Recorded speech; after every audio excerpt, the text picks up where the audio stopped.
mes frères et sœurs et bonjour à vous tous qui pouvez nous regarder aussi ailleurs qu'à Sarlat. Que Dieu vous bénisse. Je suis heureux de pouvoir encore aujourd'hui vous apporter la parole de Dieu. C'est toujours pour moi une grande joie, mais en même temps une grande responsabilité.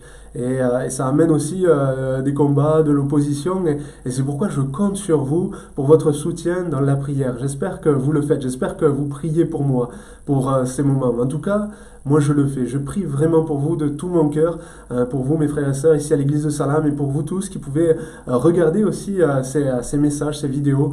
Je prie vraiment que chacun d'entre nous, nous puissions saisir ce que le Seigneur veut nous donner, veut nous communiquer, sa grâce, ses bienfaits pour ensemble aller de l'avant et progresser et accomplir sa volonté pour marcher dans ses voies et lui être agréable. Alors voilà, sans plus tarder, aujourd'hui, je vous invite à ouvrir la parole de Dieu, cette parole merveilleuse qui nous a été laissée. Et je vous invite à ouvrir la Bible dans le psaume 73. Psaume 73, verset 1er. Nous allons lire une partie pour commencer de ce psaume. Nous n'allons pas le lire en entier. Et nous verrons la deuxième partie dans la suite de ce message. Psaume 73, verset 1er. Psaume d'Asaph. Oui, Dieu est bon pour Israël, pour ceux qui ont le cœur pur. Toutefois, mon pied allait fléchir. Mes pas étaient sur le point de glisser, car je portais envie aux insensés, en voyant le bonheur des méchants. Rien ne les tourmente jusqu'à leur mort, et leur corps est chargé d'embonpoint. Ils n'ont aucune part aux souffrances humaines. Ils ne sont point frappés comme le reste des hommes. Aussi l'orgueil leur sert de collier. La violence est le vêtement qui les enveloppe. L'iniquité sort de leurs entrailles. Les pensées de leur cœur se font jour. Ils raillent et parlent méchamment d'opprimés. Ils profèrent des discours hautains. Ils élèvent leur bouche jusqu'aux cieux et leur langue se promène sur la terre. Voilà pourquoi son peuple se tourne de leur côté. Il avale l'eau abondamment et il dit « Comment Dieu saurait-il? Comment le Très-Haut connaîtrait-il » Ainsi sont les méchants, toujours heureux, ils accroissent leur richesse. C'est donc en vain que j'ai purifié mon cœur et que j'ai lavé mes mains dans l'innocence. Chaque jour je suis frappé, tous les matins mon châtiment est là. Si je disais je veux parler comme eux, voici je trahirais la race de tes enfants. Quand j'ai réfléchi là-dessus pour m'éclairer, la difficulté fut grande à mes yeux jusqu'à... Amen. Nous allons arrêter là la lecture. La difficulté fut grande à mes yeux jusqu'à... J'aimerais m'arrêter sur ce psaume avec vous aujourd'hui et voir ce qui s'est passé dans la vie d'Asaph. Parce que nous savons que c'est Asaph qui a écrit ce psaume. Et nous pouvons voir dans le cœur d'Asaph, quand nous regardons ce psaume, de l'envie, de la jalousie, un sentiment d'injustice, de l'incompréhension, du doute. Voilà ce que nous pouvons trouver dans le cœur d'Asaph au travers de ce psaume. Ce sont encore aujourd'hui des sentiments qui peuvent nous atteindre, même en tant que croyants, même en tant que chrétiens. Asaph était un croyant, il était vraiment attaché à Dieu, attaché à sa parole, c'était même un serviteur engagé, il avait des responsabilités dans la louange pour conduire le peuple de Dieu. Et il a pu écrire même d'autres psaumes, il a écrit des cantiques vraiment inspirés par Dieu. Mais en même temps, nous le voyons au travers de ce psaume passer par un temps où il y a eu une grande difficulté. Un temps. Et c'est aussi ce que Dieu veut pour chacun d'entre nous. Quelles que soient les situations que nous pouvons avoir, que vous pouvez avoir, Dieu veut vous aider, Dieu veut vous encourager. Encore aujourd'hui, ce matin, il est là, sa main est tendue vers chacun d'entre nous pour nous donner d'aller de l'avant. Quelles que soient les difficultés que nous pouvons rencontrer, et même les très grandes difficultés. Parce que ce que Dieu veut, c'est que nous puissions, comme pour Asaph, saisir ce temps où il y a eu un changement. Il y a eu un temps où ça a changé. La difficulté fut grande jusqu'à... Et nous allons voir justement ce qui a permis à Asaph de vivre ce changement, la solution. Mais avant de voir la solution, j'aimerais qu'on puisse voir cette grande difficulté. Quelle était la difficulté pour Asaph? La difficulté d'Asaph était de voir le bonheur des méchants. C'est-à-dire le bonheur de ceux qui ne croient pas en Dieu. Parce que les méchants dans la Bible, c'est comme cela. Dieu utilise ce terme à plusieurs reprises pour parler de ceux qui ne croient pas en lui, de ceux qui s'opposent à lui, tout en sachant qu'il est là, qu'il existe, de ceux qui s'opposent à lui volontairement aussi. Et donc, les méchants, ce n'étaient pas forcément des personnes violentes physiquement, mais ce sont ceux qui refusent Dieu, qui rejettent sa parole, son amour, sa grâce. Et Asaph regardait comme cela le bonheur des méchants. On pourrait dire aujourd'hui le bonheur de ceux de ceux qui se disent athées, de ceux qui vivent sans foi ni loi, de ceux qui vivent comme bon leur semble, qui font ce qu'ils veulent de leur vie. Asaph regardait ces personnes et il regardait et il voyait que ces personnes avaient un certain bonheur. Asaph voyait qu'ils étaient heureux, qu'ils réussissaient, qu'ils avaient des bonnes situations. En même temps, il voyait aussi leur orgueil, il voyait leur malhonnêteté, et tout ça, ça l'a troublé. Et ça lui a même donné envie d'être comme eux. Je portais envie aux insensés, en voyant le bonheur des méchants. Rien ne les tourmente jusqu'à leur mort. Leur corps est chargé d'embonpoint, ils n'ont aucune part aux souffrances humaines. Ils ne sont point frappés comme le reste des hommes. Ça, c'était les pensées d'Asaph. C'était ce qu'il voyait, ce n'était pas la réalité. Rappelons-nous que ce que nous voyons n'est pas toujours la réalité entière. Il y a les réalités visibles, mais il y a aussi les réalités invisibles. Et ce que nous voyons n'est pas toujours la réalité entière. Ça ne vous est pas déjà arrivé à vous aussi, comme Asaph, d'avoir ce genre de pensée vis-à-vis de ceux qui ne croient pas en Dieu, de ceux qui rejettent Dieu, qui rejettent Jésus? Vous dire que quand on les regarde, c'est vrai qu'on peut en voir certains qui ont de très très bonnes situations, qui sont heureux, qui peuvent avoir de bonnes situations professionnelles, familiales, sociales, qui peuvent bien réussir dans la vie. Et ça ne vous est pas déjà arrivé d'en arriver même à vous demander, mais à quoi ça sert de croire? Est-ce que c'est utile? Quand je regarde à ces personnes qui ne croient pas en Dieu, quand je les vois, ils sont bien, ils sont pas trop dérangés, pas trop justement à travailler dans leur cœur par ce que Dieu nous demande de faire, nous en tant que chrétiens, pour marcher dans l'obéissance, pour marcher dans la sainteté. Ils ne se préoccupent pas de tout cela, ils ne se préoccupent pas du péché, de leur âme, ils s'en font pas de soucis. Est-ce que ça sert vraiment à quelque chose que moi je me donne tant de peine pour obéir à Dieu? Est-ce que ça vous est pas déjà arrivé? C'était la situation d'Asaph. Il en est venu à remettre en question cet engagement avec Dieu. C'est donc en vain que j'ai purifié mon cœur, que j'ai lavé mes mains dans l'innocence. Ce sont des questions qu'on peut se poser, tout en croyant à la bonté de Dieu.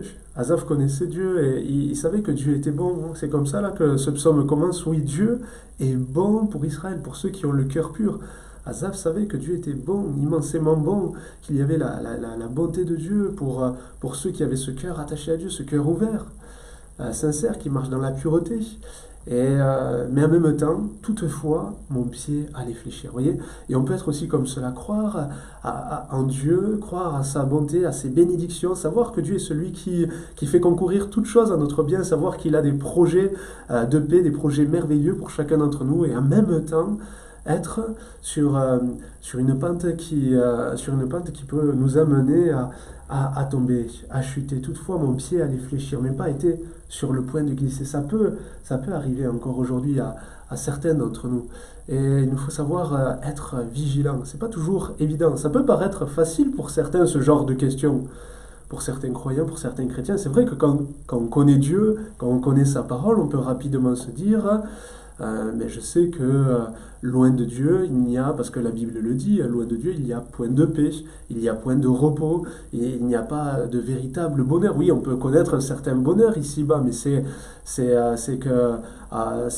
peut être parfois qu'en apparence, et puis quand bien même, il y a certains réels plaisirs, certaines réelles joies, mais c'est rien comparé à cette joie quand on se tourne vers Dieu, cette joie de lui appartenir, cette joie de rencontrer Jésus dans notre vie et d'avoir vraiment son cœur transformé, libéré, d'avoir nos noms inscrits dans le livre de vie. Ces joies qu'on pouvait connaître avant d'être avec Dieu, elles n'ont rien de comparable. C'est vraiment tout petit à côté. C'est pour ça qu'on sait que le véritable bonheur, il se trouve en Dieu, il se trouve en Jésus-Christ, en étant attaché à lui, à sa parole, en marchant dans ses voies. Ça peut, c'est vrai, paraître facile de voilà, rapidement détourner ses mauvaises pensées pour ne pas se faire piéger. Mais c'est pas facile pour tout le monde. C'est pas parce que c'est facile pour certains que c'est facile pour tous. La difficulté, Asaph va dire, la difficulté fut grande à mes yeux. Et il y a des difficultés par lesquelles vous pouvez passer qui peuvent être faciles pour vous et difficiles pour moi. Et l'effet inverse. Les difficultés, on les perçoit tous de différentes manières parce on est tous différents. Et il nous faut faire attention à ne pas être dans le jugement vis-à-vis de certaines personnes autour de nous ou à avoir des paroles qui pourraient être dures, cassantes, sous prétexte que nous, voilà, on a rapidement saisi la solution.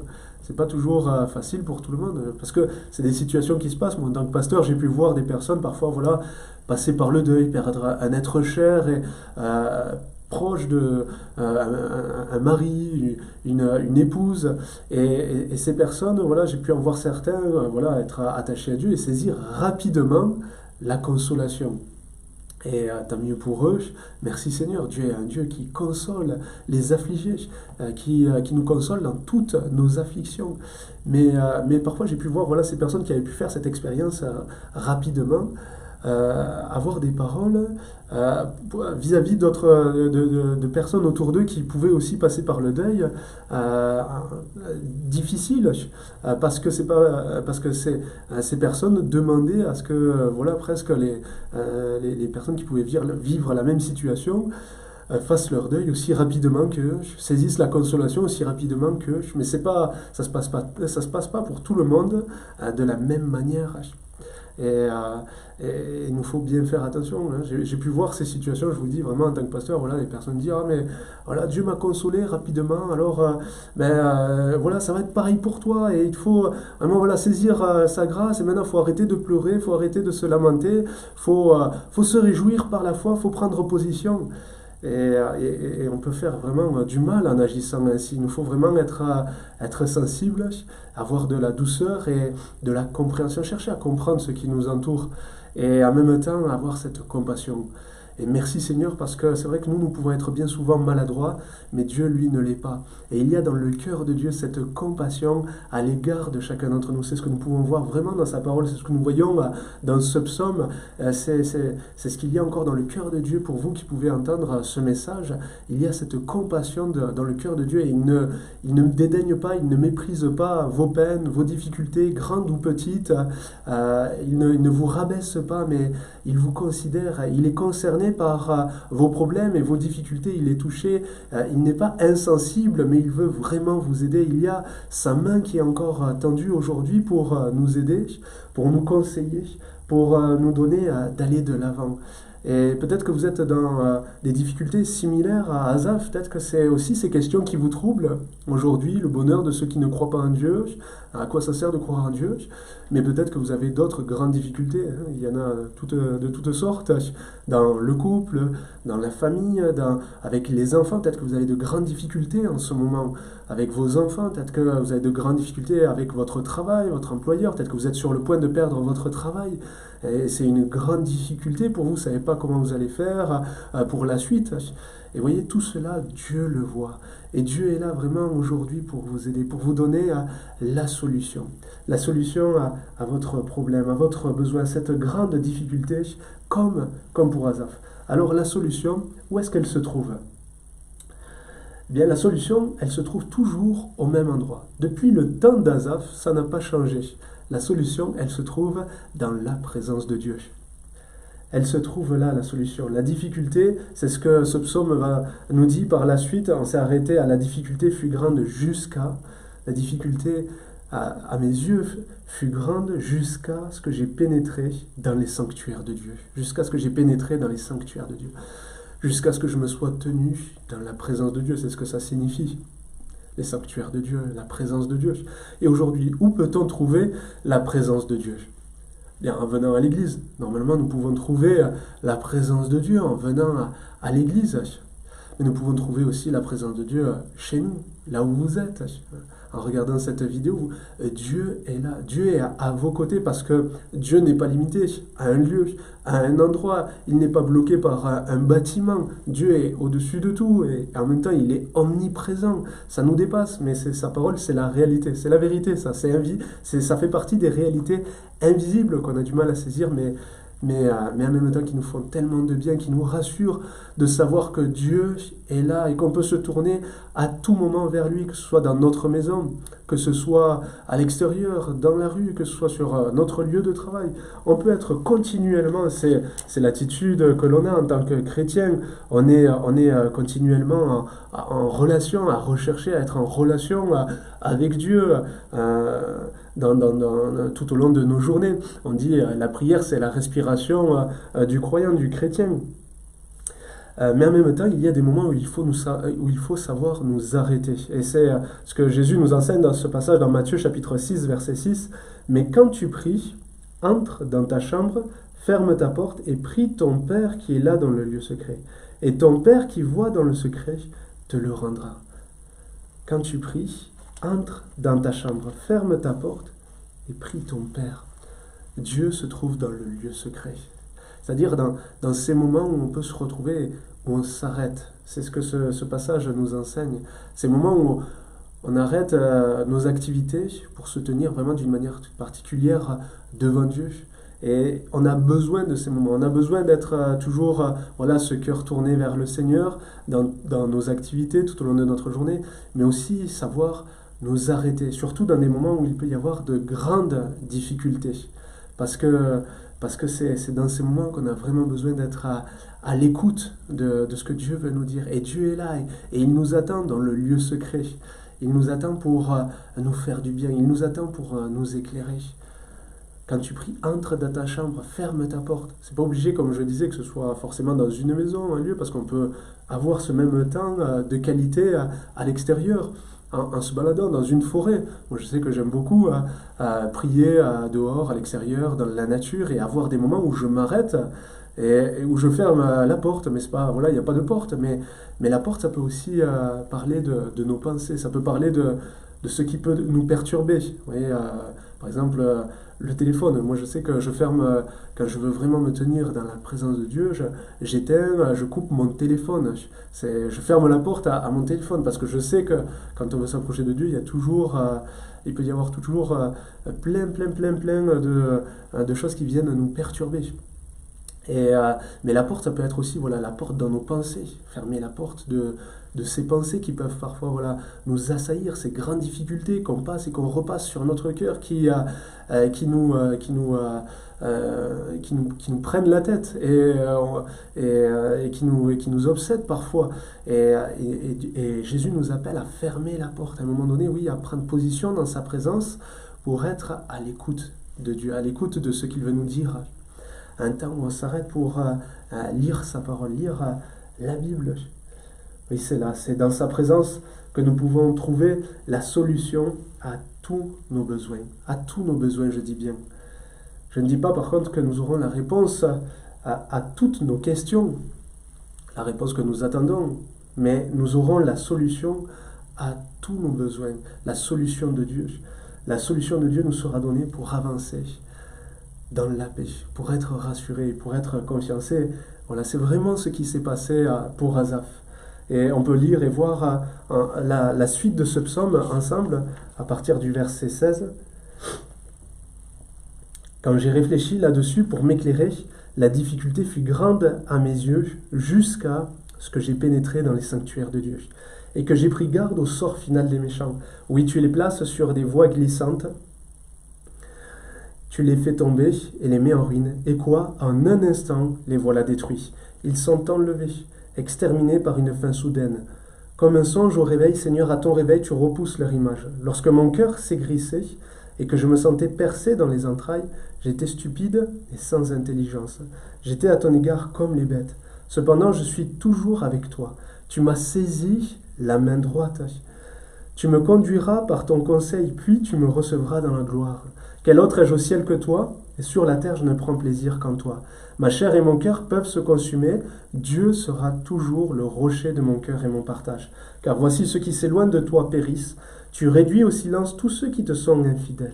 Pour moi, m'approcher de Dieu, c'est mon bien. Je place mon refuge dans le Seigneur l'Éternel afin de raconter toutes tes œuvres. Amen. Amen. Voilà, ça peut être pour vous aussi. Vous pouvez aussi aujourd'hui faire cette expérience. Ça peut être aujourd'hui, maintenant. Il peut y avoir un jusqu'à maintenant. La difficulté fut grande à mes yeux jusqu'à ce que je me sois tenu, oui, vraiment dans la présence de Dieu, jusqu'à ce que je me sois arrêté, tourné vers lui pour, oui, lui exposer ma situation, mais être à son écoute pour saisir la solution. Il peut y avoir aussi vraiment cette expérience que vous pouvez faire pour, comme Asaph, être éclairé et réaliser que Dieu est à vos côtés. Cependant, Asaph l'a réalisé, cependant, je suis toujours avec toi. Tu m'as saisi la main droite. Ma chair et mon cœur peuvent se consumer. Il peut y avoir, oui, de grandes difficultés, quelles qu'elles soient, matérielles, financières, la famille. Il peut y avoir même la santé, ma chair et mon cœur peuvent se consumer. Dieu, nous voulons proclamer ensemble ce matin, Dieu sera toujours le rocher de mon cœur et mon partage. Dieu sera toujours le rocher de mon cœur et mon partage. C'est notre bien le plus grand, quelles que soient nos finances. Nous avons la plus grande des richesses. C'est Dieu, c'est Jésus, c'est sa parole, c'est son amour, c'est sa grâce. Pour moi, m'approcher de Dieu, c'est mon bien. Je place mon refuge dans le Seigneur l'Éternel afin de raconter toutes tes œuvres. Vous aussi pourrez raconter l'œuvre que Dieu a faite dans votre vie. Quand vous serez comme Asaph, oui, approchez de Dieu, arrêtez dans sa présence le temps qu'il faudra pour recevoir. Je termine avec ce verset dans 1 Pierre chapitre 5 verset 7. Déchargez-vous sur lui de tous vos soucis, car lui-même prend soin de vous. Amen. Déchargez-vous sur lui. Appuyez-vous sur lui. Venez dans sa présence. Ce dernier verset dans 1 Pierre, quand on regarde juste au-dessus, il nous est parlé d'humilité. Et parfois, vous savez que le fait de refuser de déposer un souci, ça peut être aussi une forme d'orgueil. Le fait de garder toujours un problème, une difficulté dans notre vie et pour essayer de la gérer, pour essayer de la surmonter, ça peut être parfois une certaine forme d'orgueil. Ayons cette humilité de reconnaître notre besoin de Dieu et de lui déposer tous nos soucis, tous nos fardeaux, tout ce qui peut peser sur notre cœur. Déchargez-vous sur lui de tous vos soucis, car lui-même, Dieu lui-même, prend soin de vous. Que Dieu vous bénisse. On prie ensemble, j'ai à cœur de prier pour vous. Seigneur notre Dieu, merci parce que tu es ce Dieu vivant, tu es ce Dieu puissant qui fait des prodiges, qui fait des merveilles. Tu fais tout à merveille. Tu es merveilleux. Et Seigneur, merci pour ta présence dans nos vies. Merci pour ta parole. Merci parce que nous pouvons encore aujourd'hui nous tourner vers toi. Tu es nous savons le cœur ouvert, les bras ouverts envers chacun encore aujourd'hui, envers chacun de tes enfants aussi. Tu veux vraiment encourager, tu veux vraiment rassurer, tu veux éclairer, mettre à taper là où il peut y avoir le trouble et de grandes difficultés. Je te prie pour tous ceux qui entendront ce message. Tu vois, tu connais les situations, les besoins des cœurs. Devant toi, rien ne t'est caché. Et Seigneur, ensemble, nous voulons vraiment nous approcher de toi. Et je te prie vraiment qu'il puisse y avoir ce contact dans la vie de mes frères et sœurs, ceux qui regarderont cette vidéo, dans ce moment, un contact avec toi. Un moment vraiment où tu poses ta main sur eux, maintenant, aujourd'hui, afin qu'eux aussi puissent expérimenter qu'il y a eu une grande difficulté jusqu'à maintenant, et que cette difficulté, elle a été enlevée, parce que c'est toi, Seigneur, qui a fait déplacer les montagnes, quelles que soient les situations. Nous savons qu'à toi, rien ne t'est impossible. C'est toi qui ôtes les montagnes de nos vies. Je regarde vers les montagnes, mais le secours me vient d'en haut, le secours me vient de l'Éternel qui a fait les cieux et la terre. Nous savons que quand un malheureux crie, tu l'entends, tu ne le méprises pas, mais tu l'entends et tu le sauves. Tu es un secours qui se trouve toujours dans la détresse, nous le savons. Alors, Seigneur, je te prie de secourir, de faire du bien encore à chacun, au nom de Jésus. Merci pour ce que tu fais, Éternel. Amen. Amen. Que Dieu vous bénisse.